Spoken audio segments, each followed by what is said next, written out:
젠장. 또 그 옆였네야. 금요일 오후 5시 50분. 한반도의 중부 전선을 책임지는 경기도 포천시 관인면. 철원과 맞닿은 이 최전방의 긴장감만큼이나 싸늘한 공기가 육군 제6보병사단 일명 청성부대 본부대 행정반을 감돌고 있었다. 퇴근을 불과 10분 남겨두고 퀴퀴한 먼지와 믹스커피 향이 뒤섞인 사무실의 정적을 깬 것은 이 중사의 거친 욕설이었다. 언니, 말 조심해요. 누가 들으면 어쩌려고. 갓 결혼한 박 하사가 겁먹은 토끼처럼 주위를 두리번거리며 이 중사의 팔을 잡아 끌었다. 하지만 이 중사는 이미 체념과 분노가 뒤섞인 표정으로 자신의 스마트폰 화면을 뚫어져라 노려보고 있었다. 누가 듣긴 누가 들어. 다 아는 사실인데. 아, 진짜 이놈의 부대는. 지긋지긋하다. 이 중사의 손에서 울리던 까똑 소리는 이 부대 여군들에게는 저승사자의 호출이나 다름없었다. 박 하사의 전화기도 그리고 가장 말단인 최수양 하사의 전화기도 어김없이 같은 시각 울렸다. 관사 김 여사 주말에 제사 지내야 하니 내일 오전 9시까지 관사로 올 것. 손이 많이 필요함. 박 하사, 이 중사, 최 하사. 셋 다. 한 명도 빠짐없이. 명령. 그것은 군의 공식적인 지휘 계통을 완벽하게 무시한 사단장의 아내 김 여사의 사적인 명령이었다. 손이 많이 필요? 자기 손가락은 뭐하러 달고 다닌대? 전 붙이라고 달고 다니나? 이 중사가 핏발선 눈으로 최수양을 돌아봤다. 최수양은 아무 말 없이 뿔테 안경을 고쳤으며 탕비실에서 가져온 미지근한 보리차를 한 모금 마시고 있었다. 야, 최 하사. 넌 화도 안 나냐? 하긴 너네 부모님 포천 이동에서 국밥집 하신다며? 이런 거 익숙해서 괜찮나 보네. 날카로운 가시가 담긴 말이었다. 부대 내에서 최수양은 그저 존재감 없고 순하며 약간은 둔해 보이는 신임 하사일 뿐이었다. 부모님이 장사한다는 이유로 이런 부당한 동원에도 가장 먼저 빗대어지는 대상이었다. 박 하사가 울상을 지으며 끼어들었다. 언니 수양이한테 왜 그래요? 봐. 나 어떡해. 저번 달에 김장 담그고 온몸에 파스 붙인 거 아직도 흉터 남았는데. 내일 남편이랑 서울 가기로 했단 말이에요. 그럼 가지 마시든가. 이 중사가 신경질적으로 키보드를 두드리며 말했다. 가서 사모님한테 따져. 저는 주말에 남편이랑 데이트해야 해서 제사 음식 못 만듭니다 하고. 어디 배돼지에 총알 구멍 나기 싫으면 닥치고 가야지. 별 수 있냐? 안 가면? 너 내년 진급 물 건너가는 건 물론이고 네 남편 근무 평점까지 깎일 줄 알아라. 그 여자가 어떤 여자인지 몰라. 우리 사단장, 그 마누라 소나귀에서 놀아나는 허수아비인 거 몰라. 절망적인 침묵이 내려앉았다. 군복을 입은 군인이었지만 그들은 사단장 관사에 보이지 않는 몸종에 불과했다. 그때 침묵을 깬 것은 최수양이었다. 그녀는 자신의 스마트폰 화면을 두 사람에게 슬쩍 보여주었다. 최수양 하사 알겠습니다. 사모님, 내일 아침 일찍 가겠습니다.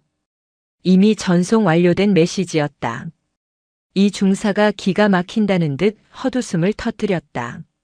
와, 최 하사. 너 진짜 대단하다. 그렇게 순종적이라서 진급은 하시겠어요? 우리는 지금 노예처럼 불려가는데 넌 그게 일찍 가겠습니다 소리가 나와? 일이라고 생각합니다. 최수양이 뿔테 안경 너머의 무감정한 눈으로 이 중사를 바라보며 말했다. 어차피 해야 할 일이라면 불평보다는 완수를 생각하는 것이 맞다고 배웠습니다. 이게 군대 일이야? 이게 나라 지키는 일이냐고. 너 진짜 답답하다. 이 중사가 소리쳤지만 최수양은 더 이상 대꾸하지 않았다. 그녀는 조용히 자리를 정리하고 자리에서 일어났다. 먼저 퇴근하겠습니다. 내일 관사에서 뵙겠습니다. 청성. 최수양이 육사단의 경내 구호인 청성을 붙여 로봇처럼 인사를 하고 행정반 문을 나섰다. 어우, 저 답답이. 저 융통성 없는 거. 저러니 국밥집이나. 이 중사의 뒷담화가 닫히는 문 너머로 희미하게 들려왔다. 사무실을 나선 최수양은 완전히 해가 저물기 시작한 부대 연병장을 가로질러 자신의 독신자 숙소 BOQ로 향했다. 그녀의 발걸음은 조금의 망설임도 없이 단단하고 규칙적이었다. 숙소 문을 잠그자마자 그녀의 굼뜨고 순해 보였던 눈빛이 칠흑처럼 차갑고 날카롭게 변했다. 그녀는 습관처럼 뿔테 안경의 다리 부분을 2번 톡톡 두드렸다. 코드명 염전. 1차 접촉 완료. 목표물 사단장 관사 진입 허가 확보. 그녀의 목소리는 행정반의 어눌한 최하사가 아니었다. 대한민국 최정예 특수부대 707 특수임무단 소속이자 육군 본부 감찰실의 비밀 지령을 받고 파견된 요원 최수양이었다. 그녀의 진짜 임무는 김 여사의 갑질 따위가 아니었다. 육사단장 이 소장 부부의 부대 운영비 및 군수 물자 횡령. 그 검은 돈이 숨겨진 비밀 금고를 찾아라. 김 여사의 제사상. 그것은 지옥으로 가는 문이 아니라 적의 심장부로 들어가는 가장 확실한 초대장이었다. 최수양은 자신의 군장에 감춰둔 초소형 녹음기와 카메라를 점검하며 차가운 미소를 지었다. 내일. 아주 볼만하겠군. 토요일 오전 8시 50분. 경기도 포천의 육사단 사단장 관사로 향하는 언덕길은 유난히 가팔랐다. 사단장 관사는 그 언덕의 가장 꼭대기, 부대 전체를 발 아래로 내려다보는 명당에 자리 잡고 있었다. 부대원들은 그곳을 청성의 궁전이라 불렀지만 그곳에 호출되어 가는 이들에게는 지옥의 입구나 다름없었다. 아, 진짜. 남의 주말에 등산하는 것도 아니고. 끔찍하다 끔찍해. 이 중사가 헉헉거리며 입고 온 사복 티셔츠의 목 부분을 잡아당겼다. 땀이 벌써 등줄기를 타고 흘렀다. 언니. 그래도 어떡해요. 늦으면 더 난리 날 텐데. 박하사는 금방이라도 울음이 터질 듯한 얼굴이었다. 그녀의 손에는 어젯밤 급하게 포천 시내마트에서 산 고급 과일 바구니가 들려 있었다. 이런 날 빈손으로 갔다가는 1년 내내 괴롭힘을 당한다는 것을 똑똑히 학습한 결과였다. 최하사, 넌 뭐 없어? 빈손이야? 이 중사가 뒤에서 묵묵히 따라붙는 최수양을 획 돌아봤다. 최수양의 양손은 말 그대로 빈손이었다. 네. 미처 준비하지 못했습니다. 어휴, 저 멍청. 아니, 저 답답이. 너 그러다 오늘 하루 종일 국밥집 딸내미가 기본도 모른다 소리 듣는다? 그 여자가 그런 걸로 트집 잡는 거 선수인 거 몰라? 괜찮습니다. 어차피 일하러 가는 겁니다. 뭐? 일? 이게 무슨? 아휴, 됐다. 내가 너랑 무슨 말을 하겠냐? 이 중사는 기가 막힌다는 듯 고개를 저어버렸다. 저렇게 융통성 없고 눈치 없는 후임과 같이 있다는 사실이 자신의 불행을 2배로 만드는 것 같았다. 드디어 육중한 철제 대문이 보였다.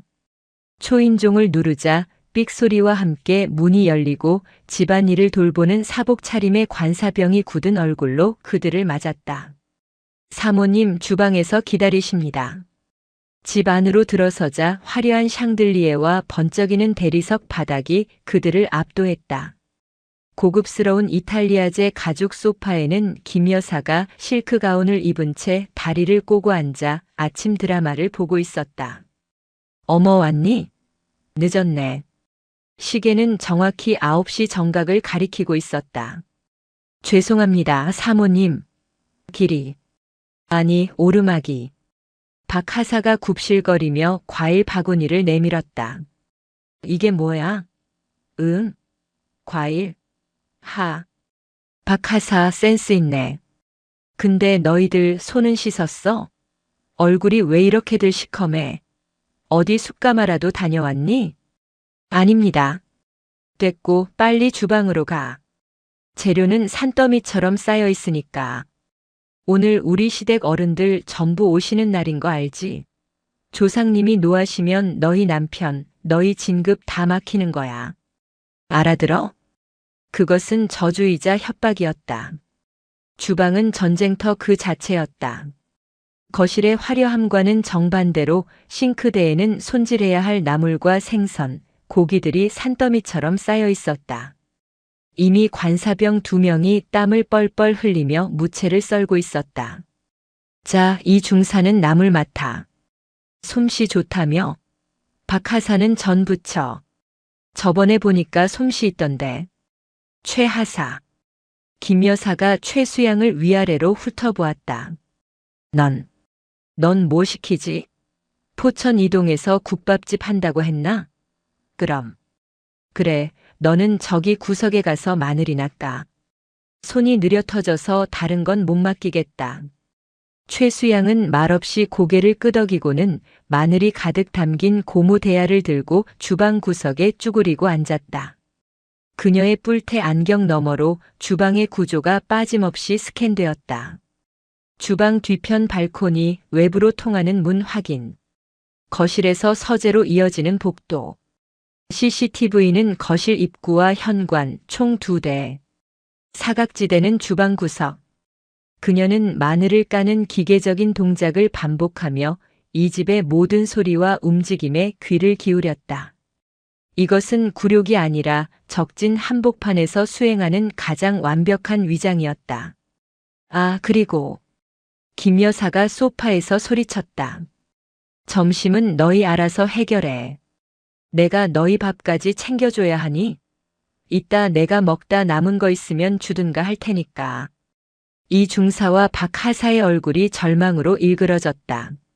하지만 그들은 내 사모님 이라고 우렁차게 대답할 수밖에 없었다. 굴욕의 전장, 그 제사상의 서막이 올랐다. 타닥 타다닥. 칙. 어머머. 박하사. 너 미쳤어? 지금 뭐 하는 거야? 오후 2시. 4시간이 넘게 기름 냄새와 사투를 벌이던 박하사의 손에서 실수가 터졌다. 피곤에 절어 잠시 한눈을 판 사이 프라이팬에 있던 동태전이 시커멓게 타버린 것이다. 김 여사의 날카로운 비명이 주방을 갈랐다. 아니, 인연이. 이게 지금 얼마짜리 동태인데. 조상님 입에 숯검댕을 넣으려고 환장했어. 죄송합니다. 사모님, 제가 잠깐. 군인이 정신 빠진 소리 하고 있네. 너 남편이 저번에 진급심사에서 미끄러졌다며? 이유를 알겠다. 아내가 이 모양인데 남편이 잘 풀릴 리가 있나? 악담이었다. 박하사의 눈에서 결국 눈물이 뚝뚝 떨어졌다. 시커멓게 탄 전보다 더 새까맣게 타들어가는 속도 모르고 김 여사는 혀를 찼다. 어휴, 재수 없어. 울긴 왜 울어? 꼴 보기 싫게.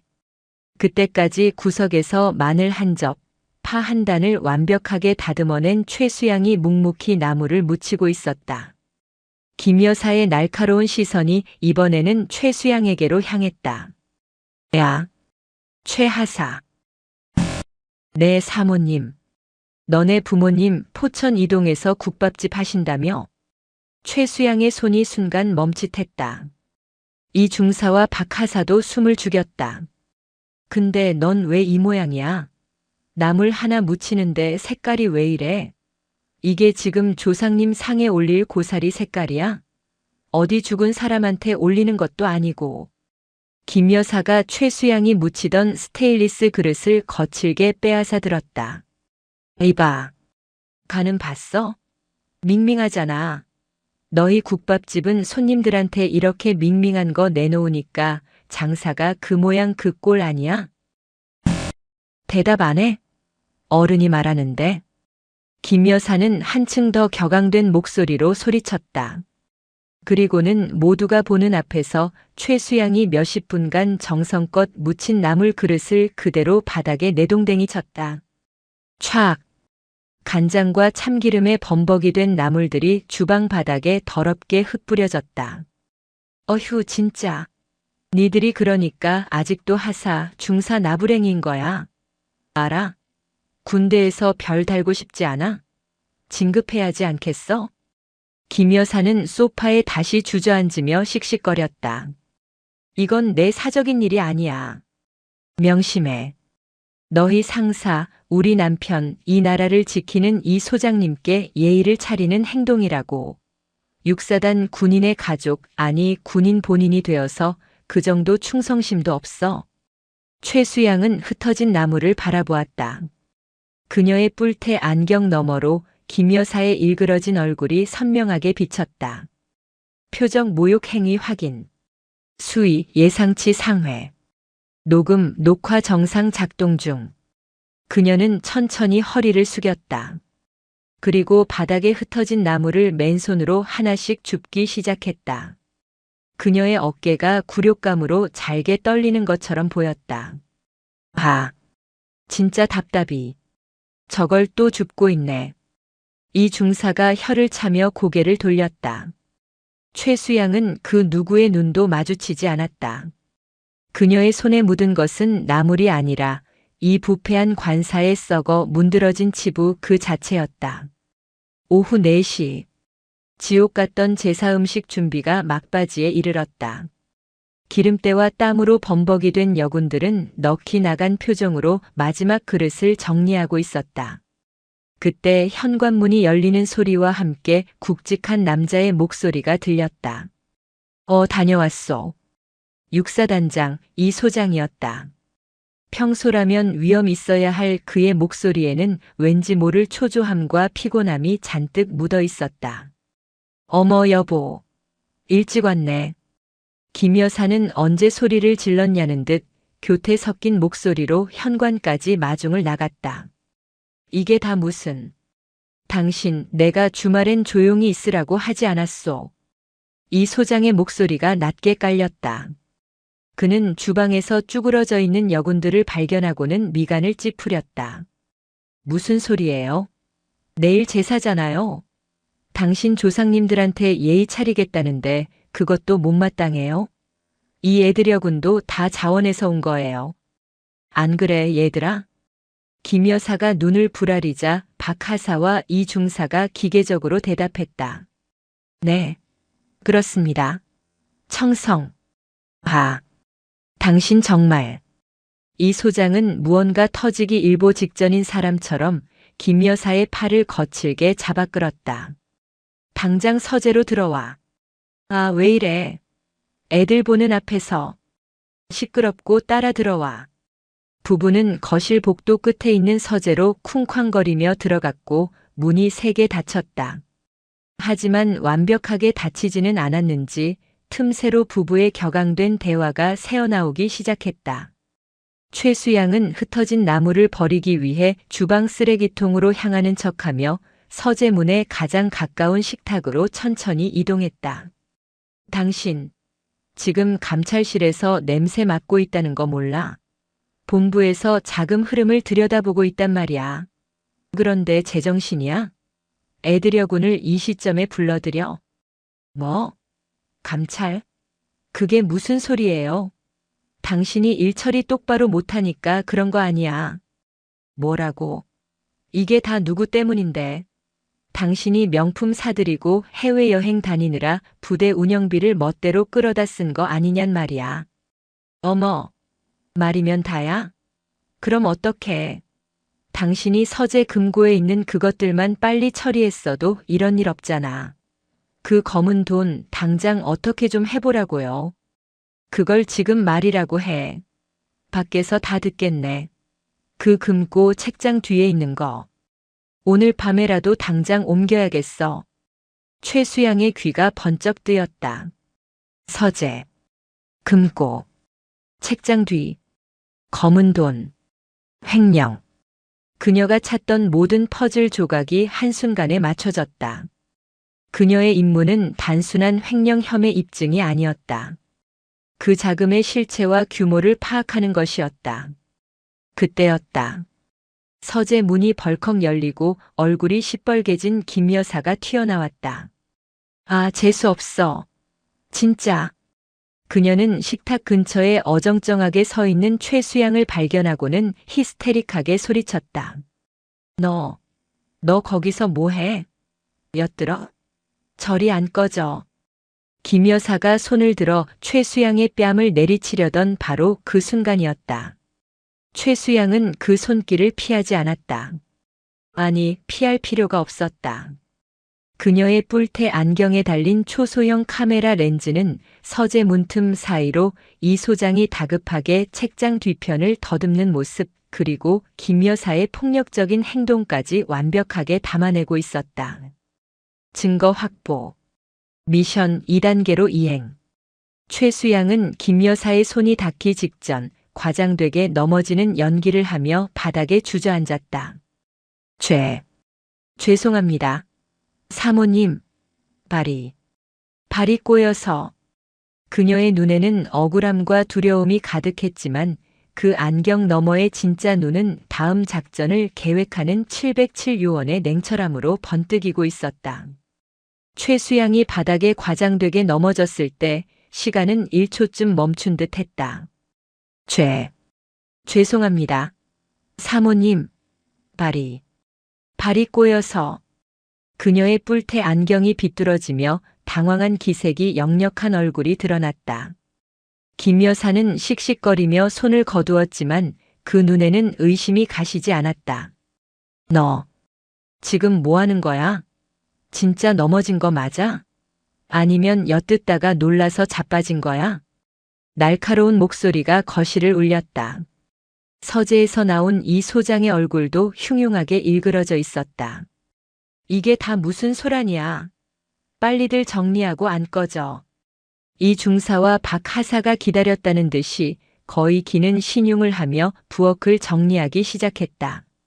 박 하사는 재빨리 다가와 최수양을 부축했다. 수양아, 괜찮아? 너 왜 그랬어? 박 하사의 목소리에는 원망이 섞여 있었다. 감히 사모님 앞에서 넘어져? 일을 더 크게 만들어? 하는 듯한 눈초리였다. 최수양은 억울하다는 듯 고개를 저으며 김 여사와 이 소장을 향해 거의 울먹이는 목소리로 말했다. 정말 죄송합니다. 제가 아침부터 너무 긴장해서 다리가 풀렸나 봅니다. 사모님, 소장님, 용서해 주십시오. 최수양이 바닥에 엎드려 싹싹 빌 기세로 머리를 조아렸다. 그 연기는 너무나도 처절하고 완벽해서 이 중사조차 어휴 저 등신.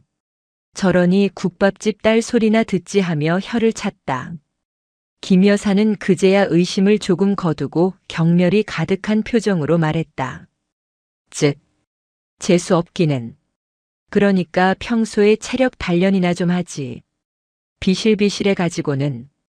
보기만 해도 답답해. 이 소장은 여전히 찜찜한 얼굴이었지만 서재의 금고 생각에 정신이 팔려 더는 최수양에게 관심을 두지 않았다. 됐다. 다 끝났으면 빨리들 가. 저녁 전에 다 치우고 가라고. 그렇게 1시간이 더 흘렀다. 해가 뉘엿뉘엿 지기 시작하는 오후 6시. 산더미 같던 음식들은 모두 제사상 용기에 혹은 냉장고에 담겼다. 여군들은 온몸이 기름 냄새와 땀으로 절어 파김치가 되어 있었다.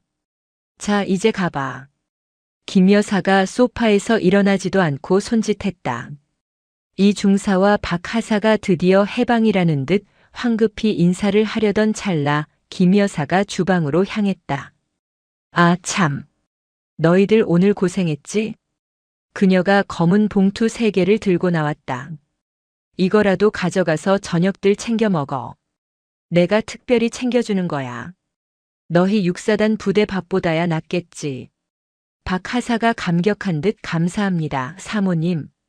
을 외치며 봉투를 받으려 했다. 하지만 이 중사의 눈이 먼저 봉투의 내용물을 확인했다. 그리고 그녀의 얼굴은 불그락푸르락해졌다. 봉투 안에 든 것은 오늘 음식을 만들며 잘라낸 나물 꼬다리와 시커멓게 타서 버리려던 동태전 조각 그리고 딱딱하게 마른 배추 겉잎 따위였다. 한마디로 음식물 쓰레기였다. 에이, 이게. 이 중사의 목소리가 떨렸다. 김 여사는 가장 재밌는 구경거리라도 본다는 듯이 깔깔 웃었다. 왜? 뭐가 문제야? 너희 포천 이동 그 국밥집 딸. 김 여사가 최수양을 턱짓으로 가리켰다. 너희 집에서는 이런 것도 귀하게 육수 낸다고 쓰지 않나? 요즘 물가도 비싼데 버리면 아깝잖아. 찌개라도 끓여 먹어. 모욕. 그것은 칼보다 더 깊이 심장을 찌르는 완벽한 모욕이었다.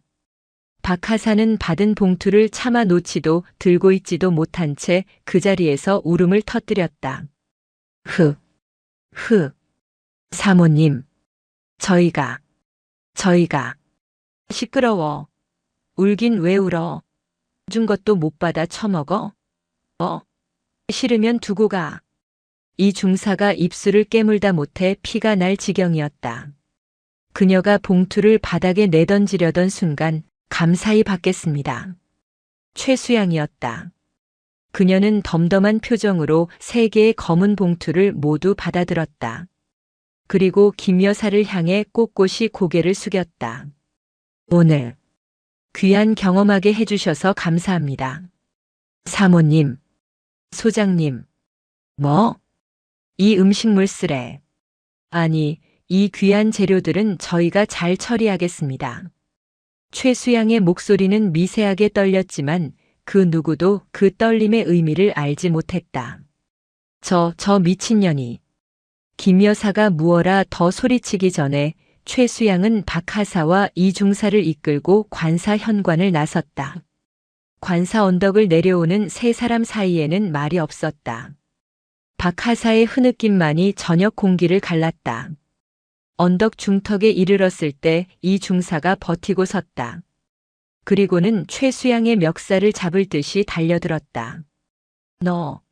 너 때문이야. 이 등신 같은 년. 내가 거기서 굽실거리지 않았으면, 내가 거기서 넘어지지만 않았으면, 내가 저 쓰레기를 받아들지만 않았어도. 이 중사는 분을 이기지 못하고 그 자리에 주저앉아 짐승처럼 울부짖었다. 우리가 왜 이런 취급을 받아야 해? 왜? 최수양은 말없이 손에 들린 검은 봉투를 내려다보았다.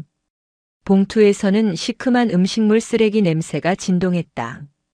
그녀는 자신의 숙소로 향하는 내내 이 중사의 절규와 박하사의 울음소리를 들었다. 자신의 뿔테 안경에 달린 녹음기에는 그 모든 굴욕의 소리가 빠짐없이 기록되고 있었다. 숙소에 도착한 그녀는 문을 잠그고 안경을 벗었다. 그리고 검은 봉투를 쓰레기통에 처박았다. 표적 인격 모독 증거 수집 완료. 2차 작전 금일 24시부로 실행한다. 그녀의 눈에는 국밥집 딸의 억울함 따위는 없었다. 오직 적의 심장을 꿰뚫어야 하는 707요원의 냉기만이 서려 있었다. 시계는 자정을 넘어 다음 날, 즉 일요일 새벽 2시를 가리키고 있었다. 포천 6사단 독신자 숙소 BOQ의 작은 방. 최수양은 행정반의 어리숙한 최하사가 아니었다. 그녀는 군화끈을 단단히 조여매고 있었다. 평범한 전투복이 아닌 전신을 감싸는 검은색 특수 침투복이었다. 그녀의 얼굴에는 위장 크림 대신 뿔테 안경이 아닌 특수 야간 투시경이 걸려 있었다. 그녀의 손에는 만년필처럼 보이는 도구가 들려 있었다. 하지만 뚜껑을 열자 그것은 유리를 자르거나 얇은 철사를 끊을 수 있는 707 특수 제작 만능툴이었다. 작전 시간 지금부터 90분. 목표 6사단 사단장 관사 서재. 금고 개방 및 증거물 촬영. 발각시 즉시 이탈. 최수양은 창문을 넘어 그림자처럼 숙소를 빠져나왔다. 사단장 관사는 부대에서도 가장 삼엄한 경비 구역이었다. 정문에는 무장한 헌병이 버티고 섰고 사방에 감시 카메라가 번뜩였다. 하지만 최수양은 정문으로 가지 않았다. 어제 낮 주방에서 확인했던 그 길. 관사 뒤편 발코니와 연결된 작은 쪽문. 그곳은 관사병들이 음식물 쓰레기를 버리러 다니는 통로였고 낡은 자물쇠 하나가 허술하게 걸려 있었다. 그녀는 고양이처럼 담장을 타고 넘어 관사 뒤편의 숲속에 몸을 숨겼다. 감시 카메라의 사각지대였다. 낮에 봐두었던 쪽문 앞에 섰다. 낡은 자물쇠는 그녀의 만능툴 앞에서 종이장처럼 힘없이 툭 하고 부러졌다. 삐걱거리는 소리조차 내지 않고 그녀는 주방 안으로 잠입했다. 낮에 굴욕을 당했던 바로 그 장소였다. 싱크대에는 아직도 기름 냄새가 희미하게 남아 있었다. 그녀는 조심스럽게 거실로 향했다. 거실의 CCTV는 현관과 거실 중앙을 비추고 있었다. 최수양은 가구의 그림자를 타고 이동하며 복도를 지나 서재 문 앞에 섰다. 서재 문은 잠겨 있었다. 하지만 707의 요원에게 문 잠금 장치는 장애물이 되지 못했다. 그녀는 얇은 철사와 텐션 툴을 이용해 불과 10초 만에 찰칵하는 작은 소리와 함께 문을 열었다. 서재 안은 이 소장이 좋아하는 비싼 위스키와 낡은 책 냄새로 가득했다. 최수양은 야간 투시경을 통해 방 안을 스캔했다. 책장. 어제 이 소장이 더듬었던 위치. 그녀는 책장에 꽂힌 세계 전쟁사 전집 중 3권과 4권 사이의 틈을 손으로 더듬었다. 손가락 끝에 딱딱하고 차가운 버튼이 느껴졌다. 직. 공기 빠지는 소리와 함께 육중한 책장이 옆으로 밀리며 벽 안에 숨겨진 검은색 디지털 금고가 모습을 드러냈다. 문제는 비밀번호. 최수양은 특수 청음기를 귀에 꽂고 금고 다이얼에 갖다 댔다. 하지만 그 순간이었다. 쿵, 쿵, 쿵. 위층에서 누군가 계단을 내려오는 발소리가 들렸다. 최수양은 즉시 모든 동작을 멈추고 서재에서 가장 두꺼운 커튼 뒤로 몸을 숨겼다. 그녀는 숨소리조차 죽였다. 찰칵. 서재 문이 열리고 불이 켜졌다.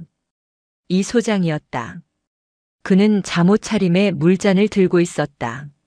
어제 최수양이 엿들었다는 의심 때문인지 아니면 감찰이라는 말에 신경이 곤두서서 잠을 이루지 못한 것인지 그의 얼굴은 땀으로 번들거렸다. 아, 미치겠군. 이 소장은 중얼거리며 서재 안을 둘러봤다. 그는 자신이 문을 잠갔다는 사실을 기억하지 못하는 듯 했다. 아니면 너무 초조해서 문이 열린 것조차 인지하지 못했다. 그는 곧장 금고가 숨겨진 책장으로 걸어왔다. 그 여편네 때문에. 내 인생이. 그는 익숙한 손놀림으로 버튼을 누르고 책장을 열었다. 그리고 디지털 금고의 비밀번호를 눌렀다. 삑, 삑, 삑, 삑, 띠리릭. 최수양은 커튼 틈 사이로 그 광경을 놓치지 않았다. 그녀의 특수 안경이 이 소장의 손가락이 누르는 번호와 열리는 금고의 내부를 남김없이 녹화하기 시작했다. 금고 문이 열렸다. 최수양은 숨을 삼켰다. 그 안에는 그녀가 상상했던 것 이상이 들어있었다. 5만 원권 현금 다발이 금고의 절반을 채우고 있었고 그 위로 극비 도장이 찍힌 붉은색 군사 서류 봉투들 그리고 수십 개의 USB와 함께 검은색의 두꺼운 장부가 여러 권 꽂혀 있었다. 이것만 없으면, 이것만 옮기면. 이 소장은 땀을 닦으며 장부 하나를 꺼내 펼쳐보았다. 청성부대 군납업체 비자금 내역. 그는 장부를 몇 장 넘겨보다가 괴로운 듯 머리를 감싸쥐었다. 내일 당장 이 서류들을 파기하고 돈은 옮겨야겠어. 그 포천 이동 국밥집 년. 그년 눈빛이 이상했어. 이 소장은 중얼거리며 금고 문을 닫았다. 책장을 다시 원위치시킨 그는 물잔을 챙겨 들고 서재를 나갔다. 불이 꺼지고 다시 문이 잠겼다. 커튼 뒤에 숨어있던 최수양이 천천히 모습을 드러냈다. 그녀는 더 이상 금고를 열 필요가 없었다. 비밀번호 확보. 금고 내부 증거물 촬영 완료. 표적의 자백 녹취 완료. 그녀는 자신이 들어왔던 흔적을 완벽하게 지우며 쥐새끼처럼 조용히 관사를 빠져나왔다. 동이 트기 시작하는 새벽. 숙소로 돌아온 최수양은 안경에서 마이크로 SD카드를 분리해 특수 암호화된 위성 전송기에 연결했다. 코드명 염전. 증거물 전송 완료. 본부 작전 실행 승인 요청. 이제 사냥의 시간이 다가오고 있었다. 월요일 오전 9시. 육사단 본부대 행정반은 주말의 폭풍이 휩쓸고 간 듯 무거운 침묵에 잠겨 있었다. 이 중사와 박하사는 눈이 퀭한 채로 모니터만 바라보고 있었다. 두 사람은 주말 내내 서로에게 그리고 최수양에게 온갖 욕설을 퍼부었다. 특히 최수양이 마지막에 감사히 받겠다며 음식물 쓰레기를 받아든 그 순간을 떠올리면 치욕으로 몸서리가 쳐졌다. 최수양은 평소와 다름없이 뿔테 안경을 쓰고 탕비실에서 믹스커피를 타고 있었다. 야! 이 중사가 차가운 목소리로 최수양을 불렀다. 너, 어제 그거 왜 받은 거야? 버리면 환경 오염이니까 분리수거라도 하려고 했습니다. 뭐? 이 미친. 너 지금 장난해. 이 중사가 벌떡 일어나 최수양의 멱살이라도 잡을 기세로 다가왔다. 너 때문에 우리가 그 쓰레기 봉투 들고 내려오면서 얼마나 비참했는지 알아. 너 같은 등신 때문에. 죄송합니다. 죄송하면 다야.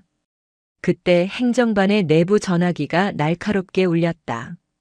이 중사가 신경질적으로 수화기를 들었다. 본부대 행정반 이 중사입니다.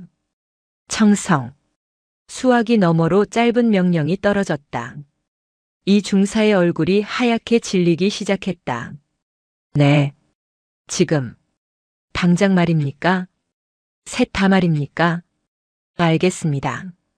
청성. 수화기를 내려놓은 이 중사의 손이 덜덜 떨리고 있었다. 왜요, 언니? 무슨 일이에요? 박하사가 겁에 질려 물었다. 사단장실 호출이야. 우리 셋. 지금 당장.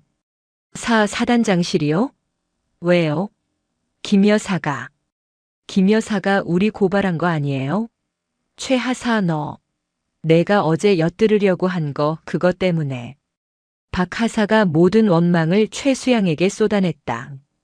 최수양은 말없이 자신의 뿔테 안경을 고쳐 썼다. 가보면 알게 될 겁니다.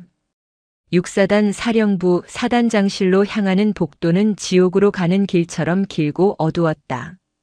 육중한 사단장실 문이 열렸다.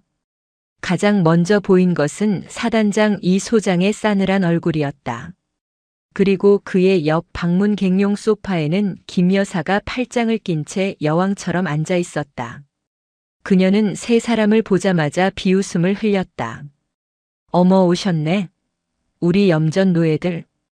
여보 그만해. 이 소장이 김 여사를 제지했지만 그의 눈 역시 세 사람을 향한 경멸로 가득 차 있었다. 자네들. 주말에 관사에서 있었던 일 말인데. 여보 내가 말할게. 김 여사가 이 소장의 말을 끊고 일어섰다. 내가 곰곰이 생각해봤는데 도저히 용서가 안 돼서 불렀어. 특히 너. 김 여사의 손가락이 정확히 최수양을 가리켰다. 최하사. 너 어제 일부러 넘어진 거지. 우리 서재에서 하는 얘기 엿들으려고 한 거지. 안 그래? 이 중사와 박하사의 얼굴이 사색이 되었다. 아, 이젠 다 끝이다. 쟤 때문에 우리까지 다 징계받겠다. 이 소장이 헛기침을 하며 거들었다. 최하사. 군인이 상관의 기밀을 엿듣는 것은 군법 회의 감인 거 알고 있나? 자네가 어제 서재 앞에서 보인 행동은 명백한 이적 행위. 이적 행위라니요. 그때까지 침묵하던 최수양이 입을 열었다. 사단장님. 제가 엿들은 것은 군사 기밀이 아니라 범죄 모의였습니다만. 뭐라고? 이 소장의 눈이 커졌다. 김 여사도 기가 막힌다는 듯 웃었다. 저게 진짜 미쳤나? 포천 이동에서 국밥 말아먹다 말고 군대 오더니 배는 게 없어. 여보, 당장 전현 헌병대에 넘겨요. 최수양이 천천히 이 소장에게로 걸어갔다. 그녀는 자신의 뿔테 안경을 벗었다. 육군 본부 감찰실 소속. 그녀는 군복 안주머니에서 뿔테 안경이 아닌 날카로운 금속테 안경을 꺼내 썼다. 그리고 또 다른 신분증을 꺼내 이 소장의 책상 위에 던졌다. 707 특수임무단 파견 요원. 최수향. 중사입니다. 하사가 아니라 중사. 그녀의 계급장은 위장이었다. 방 안의 공기가 얼어붙었다. 이 중사와 박 하사는 자신들이 무슨 말을 들은 것인지 이해하지 못했다. 707? 김 여사의 웃음이 얼굴에 박제되었다. 이 소장은 신분증을 보자마자 의자에서 벌떡 일어났다. 그의 얼굴에서 핏기가 완전히 가셨다. 자, 자네. 이게 무슨 장난이야? 장난은 사단장님 부부가 치신 것 아닙니까? 최수양의 목소리는 얼음장처럼 차가웠다. 지난 토요일 사적 지시 및 인격 모독. 어제 새벽 2시 서재 비밀 금고. 비밀번호 4862 별표.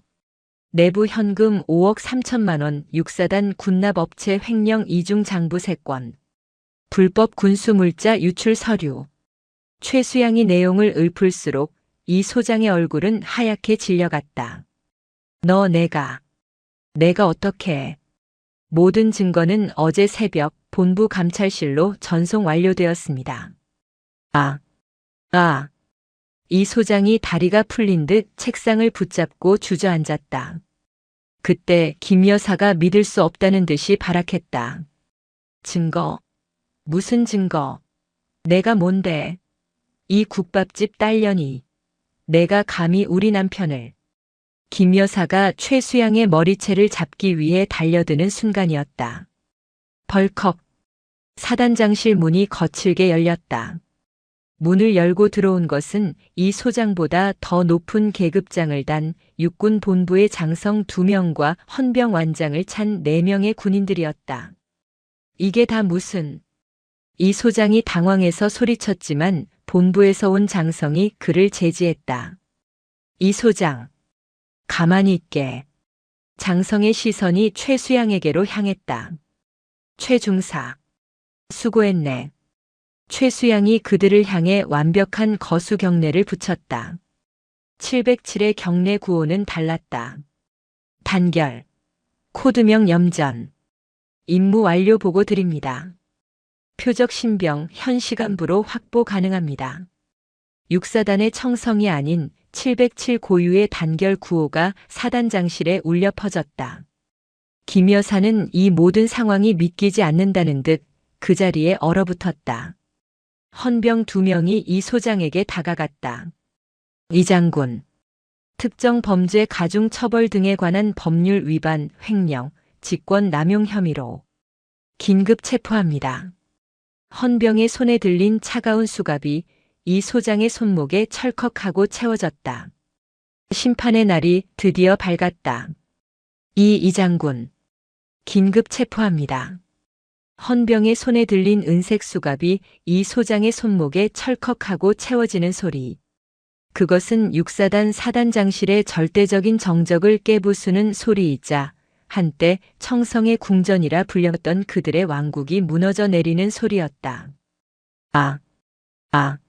안 돼. 이 소장은 방금 무슨 일이 일어났는지 인지조차 하지 못하는 사람처럼 자신의 손목에 걸린 수갑과 헌병들의 얼굴 그리고 본부에서 나온 장성들의 싸늘한 표정을 번갈아 쳐다보았다. 그의 얼굴에서 마지막 남은 핏기마저 완전히 사라졌다. 이게 무슨 장난들. 어서 이 수갑 풀지 못해. 내가 내가 누군지 몰라. 내가 이 육사단 사단장이야. 그의 발악은 공허했다. 본부에서 온 장성이 차가운 목소리로 말했다. 이 소장, 자네는 이제 사단장이 아니야. 군의 명예를 더럽힌 범죄자일 뿐이네. 모든 증거는 확보됐어. 얌전히 조사에 응하게. 충성. 그때까지 모든 상황을 부정하던 김 여사의 눈이 뒤집혔다. 거짓말. 다 거짓말이야. 여보, 왜 가만히 있어요? 저것들 다 쏴 죽이라고 해요. 그녀가 이성을 잃고 최수양에게 달려들었다. 너 때문이야. 이 국밥집 딸년이. 내가 감히 우릴 함정에 빠뜨려. 이 더러운 쥐새끼 같은 년. 김 여사가 손톱을 세우고 최수양의 얼굴을 핥으려던 순간. 탁! 최수양은 더 이상 그녀의 공격을 피하거나 맞아주지 않았다. 그녀는 김 여사의 손목을 가볍게 하지만 뼈가 으스러질 듯한 악력으로 붙잡았다. 아! 김 여사의 비명이 터져 나왔다. 최수양은 뿔테 안경 너머의 그 순진한 최하사가 아니었다. 그녀는 김 여사의 손목을 붙잡은 채 얼음보다 차가운 목소리로 말했다.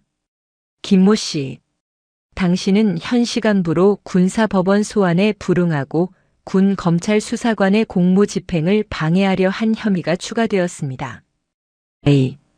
에이, 이거나. 내가 뭔데 날 잡아. 내가 누군지 알아? 이 육사단 사단장 사모님. 당신은. 최수양이 김 여사의 말을 잘랐다. 더 이상 사모님이 아닙니다. 이 소장의 횡령 자금을 함께 사용하고 은닉한 공범일 뿐입니다. 최수양이 손목을 놓자 김 여사는 그대로 바닥에 주저앉아 버렸다. 그녀는 자신의 붉게 물든 손목을 내려다보며 믿을 수 없다는 듯 중얼거렸다. 공범. 내가 왜?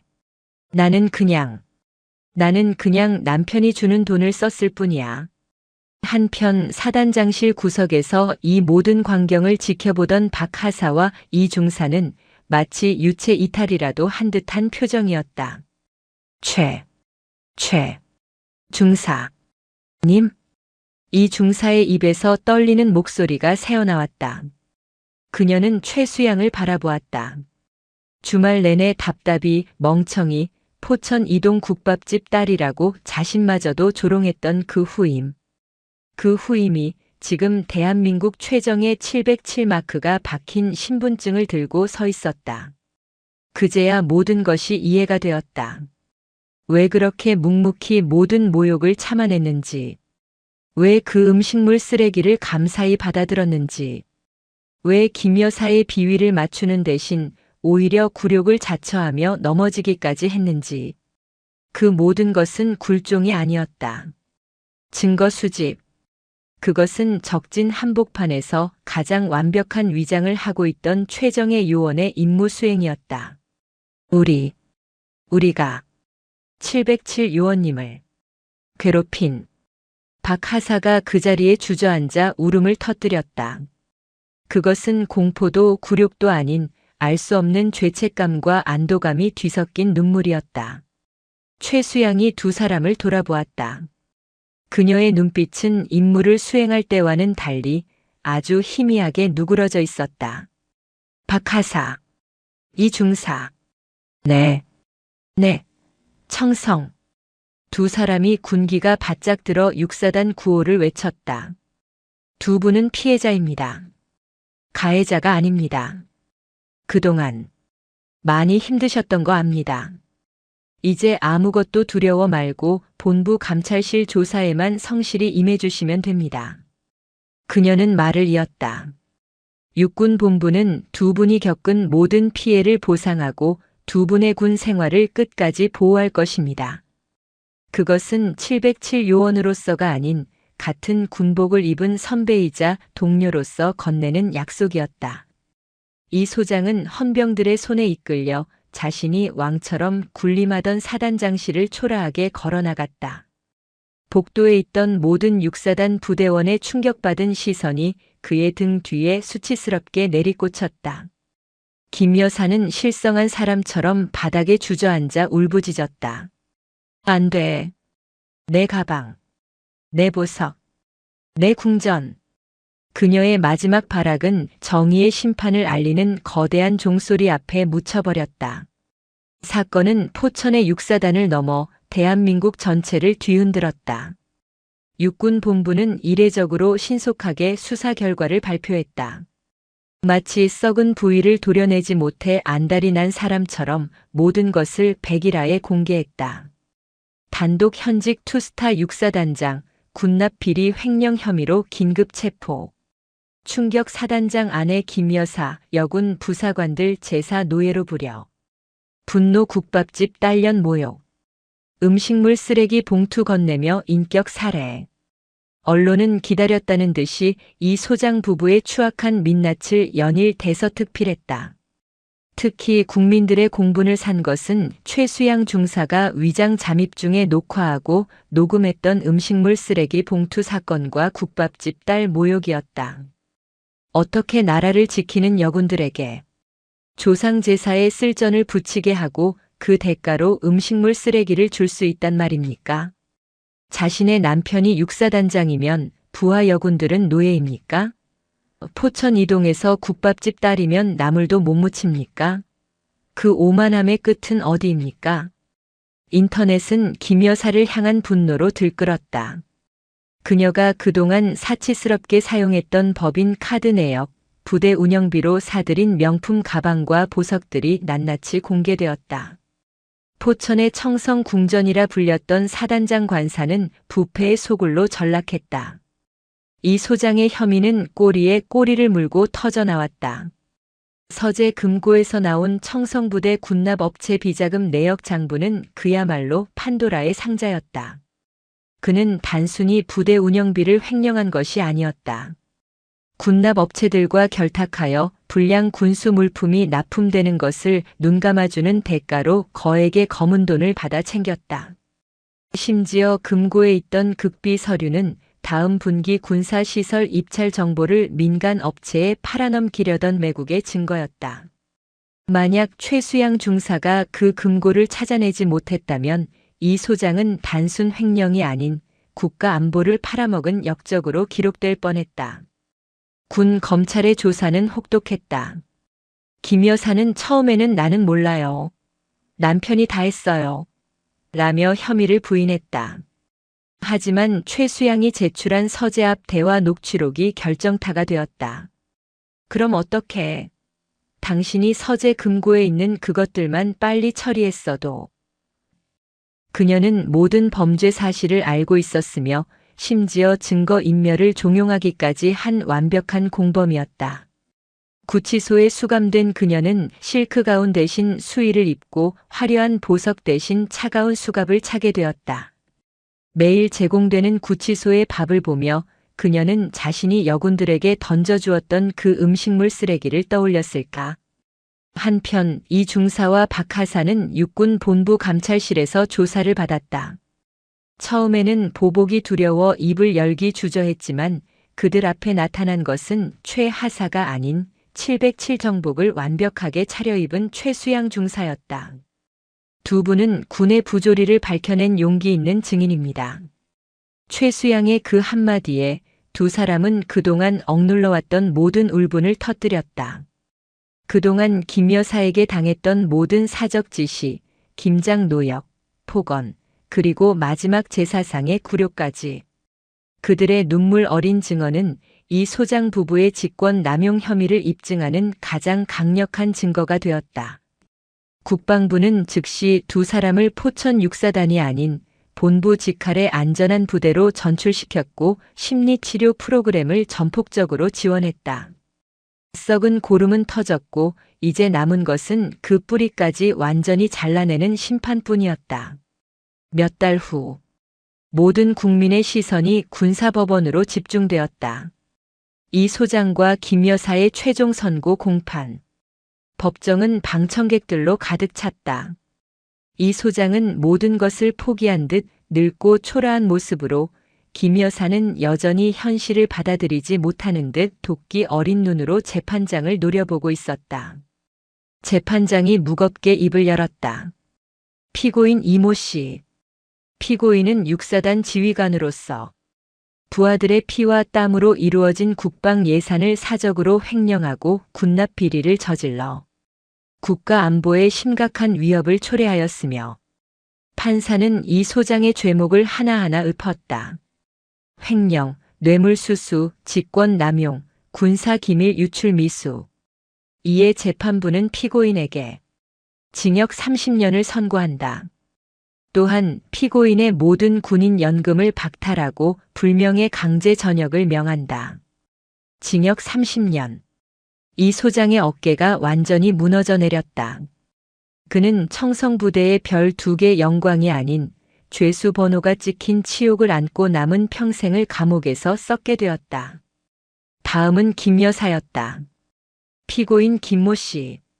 피고인은 남편의 범죄 사실을 알면서도 이에 적극 동조하고 횡령 자금으로 사치를 누렸으며 특히 남편의 지위를 이용하여 부하 여군들을 사적인 노예처럼 부리고 인격을 모독한 바 그 죄질이 매우 불량하다. 판사는 최수양이 제출한 녹음 파일을 증거로 들며 포천 이동 국밥집 딸 발언과 음식물 쓰레기 사건을 직접 언급했다. 이에 재판부는 피고인에게 징역 7년을 선고한다. 7년. 자신은 집행유예 정도로 풀려날 것이라 믿었던 김 여사는 그 자리에 주저앉아 악을 썼다. 내가 뭘 그렇게 잘못했는데. 7년. 억울해. 난 억울하다고.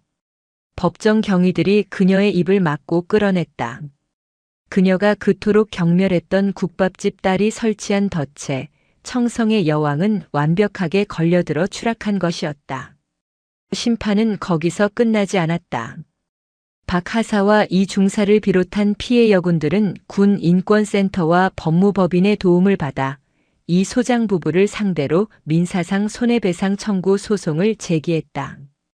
법원은 국가를 상대로 한 불법 행위 및 인격 모독을 인정, 이 소장 부부의 불법 취득 재산 명품 가방 구구석, 부동산 등을 모두 압류 및 경매 처분하여 피해자들에게 정신적 피해보상금 전액을 지급하라고 판결했다. 뉴스는 갑질 부부의 몰락을 대대적으로 보도했다. 그들이 살던 청성의 궁전은 압류 딱지가 붙었고 김 여사가 아끼던 명품 가방들은 경매장에서 헐값에 팔려나갔다. 그 돈은 고스란히 박 하사와 이 중사를 포함한 피해자들의 통장으로 입금되었다. 완벽한 인과응보, 완벽한 사필 규정이었다. 그리고 다시 현재. 포천이 아닌 707 특수임무단이 위치한 경기도 이천의 모처.